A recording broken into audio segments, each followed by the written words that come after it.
Here is a logic probe I never used. I never could get into digital stuff. I started, but I'll tell you, to be honest with you, it's too technical for me. I stay with the vacuum tube. So anyways, both of these items were never used. IC extractor. Well, we're going to stick that over here with the other. If anybody's interested in this, buy all three, please. I'll give you a deal on them. Here's some miscellaneous coils. Most of this stuff I just got surplus. This stuff that I these things never were used. There are different peaking coils and so forth. And some of them were slug tuned. There's a slug in that one. And they're pretty much all the same.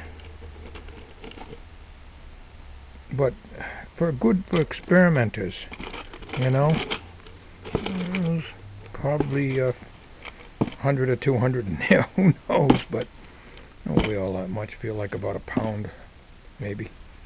Some of you may recognize these things. I never used this, bought it, never used it. It's a fire alarm module. Tells you how to make it right here. Is the schematic of it, how to hook it up and what you got to add for parts and so forth. Yep. Interesting. We got an old slug rejector from a vending machine. So I used to work for a vending company back in the 60s as a route man, but I used to unclog many of these things with slugs and what have you that people would put in these things. Just happened to be one that was kicking around in the shop. Yeah, it needs a good cleaning. It's well worn. There's a couple more tape recorder motors. No idea what they come out of. This one here I think is new, but this one came out of something. Well,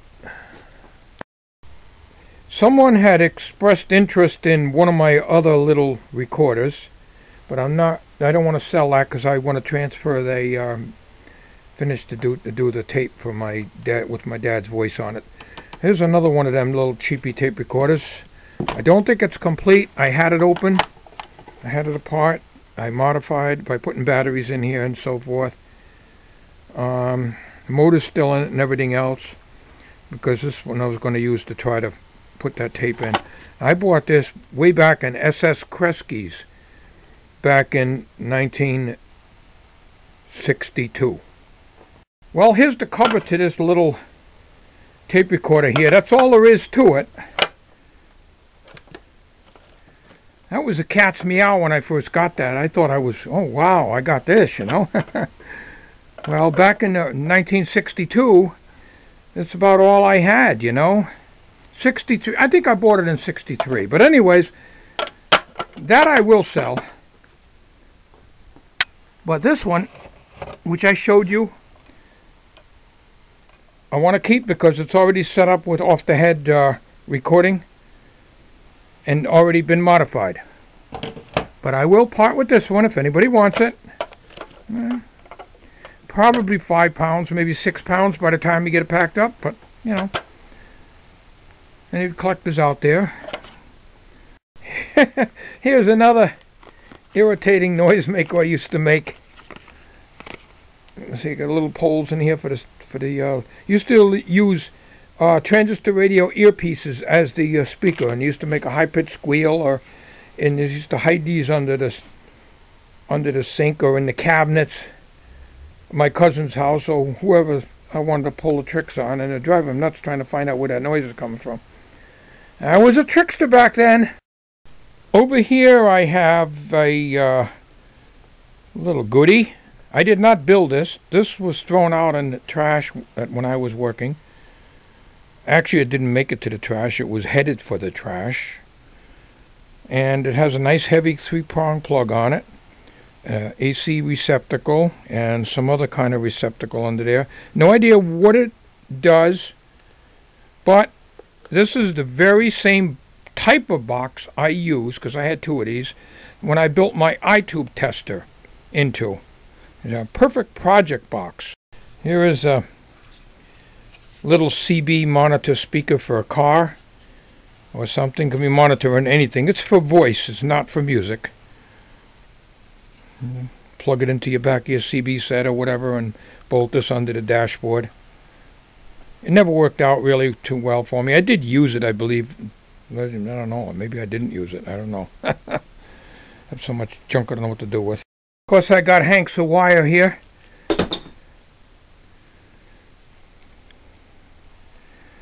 See if I can find out how many conductors that is. It looks like this one's 2 conductor and a shield. See what this other one is. I'm not sure. This looks like it might be microphone cable. Yeah, some reel-to-reel tapes. They're in here because the tapes usually are curled up, or they squeal or whatever. NG.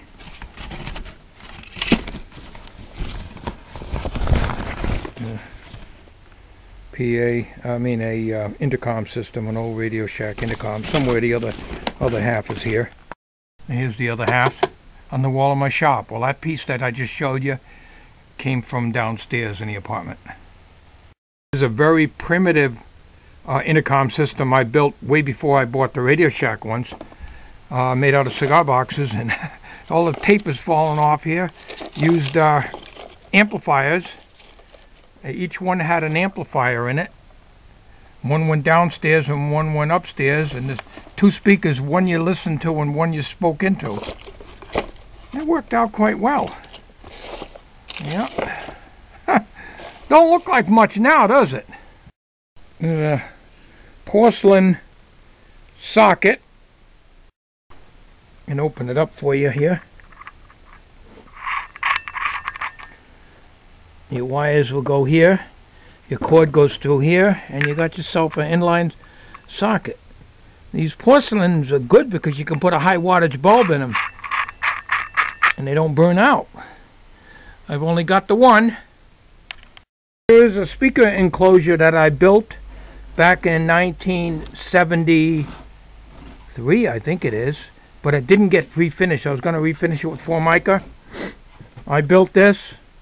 But at that time, I didn't have a table saw, so I used to have to go to the woodworking shop and have them cut the wood to the size I wanted.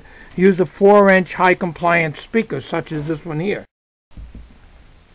Radio Shack, I used to get these at the bargain tables, and they had a pretty good sound when you put them in a proper enclosure.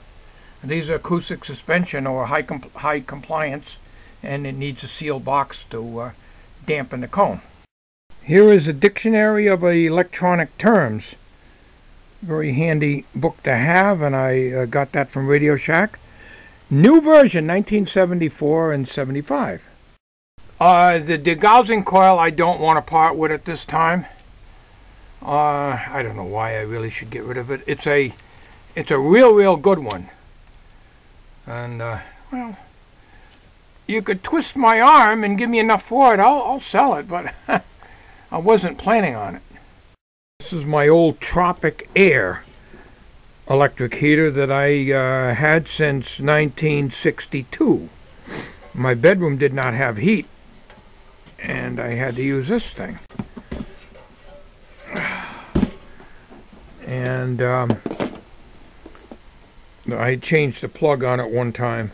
A lot of these things use molded plugs, and they always get pretty warm in the molded plug. We used to plug this into the ceiling light in the apartment we lived in. Didn't have any baseboard wiring, so it was hazardous, you know. And she works. I wouldn't plug it in now because I only got a 6-amp fuse in this outlet strip here, and I don't want to blow it. It's a 1500 watt strictly, and she works. Got a little paint on it from years ago from wherever I was doing, but the cord is in good shape. Old Tropic Air. Yep. Over here is a Mickey Mouse rig I made up out of a projector, mounted on, let's flip this over a little bit, bolted down onto a box I made up. This is a sound movie projector, but it's auto threading, and there's a problem with the loop down here, and it makes the causes the film to chatter and the sound to be garbled severely, and you might have heard some of that on, if you watch some of my earlier movies on trying to transfer 8mm movies to video. And I made this out of an old tripod, bolted down onto here. The camcorder would fit on here. It would be in line with the lens, and that particular camcorder fitted on perfectly on here. A larger camcorder wouldn't. You'd have to raise this up so that you could get it in there without getting in the way of the lens. But it was designed for one DV, mini DV camcorder that I have, and it would, you'd aim the video onto a white cardboard. But typical flicker and so forth, although it was variable speed, and covers off, so I don't know where the control is for the speed, but it was one of these, and these are the amplifier controls. Speed, I don't know where it is right now. I don't have the, I have the cover here somewhere. Well, here it is here. The speed's right here, so there's the speed control there. This is a Bell & Howell Soundstar XJ. I got this at a yard sale. I have two projectors, two different brands of 8mm Super 8 sound projectors, and both of them garble the same way. So I'm going to attempt in the future, and I'm not going to say when because I don't know when it's going to be. I'm going to try to get this, try to do another copy and see if I can improve it. In order to get rid of some of the flicker, you can speed it up past 18 frames a second, but you still don't get a good picture. To have it done professionally, you have to have a lot of money. Plenty money. Something I don't have. Well, I think that's it. Hey, anybody want to buy a Pentax K1000? It's still up for sale. All the lenses and filters. The video's up here if you're interested in it. Anyways, that's it for today. Now, I may find some more stuff. I very well may find more stuff. I am sure that I will find more stuff. But for today, that's all she wrote. Thank you, and please check by often. Thank you.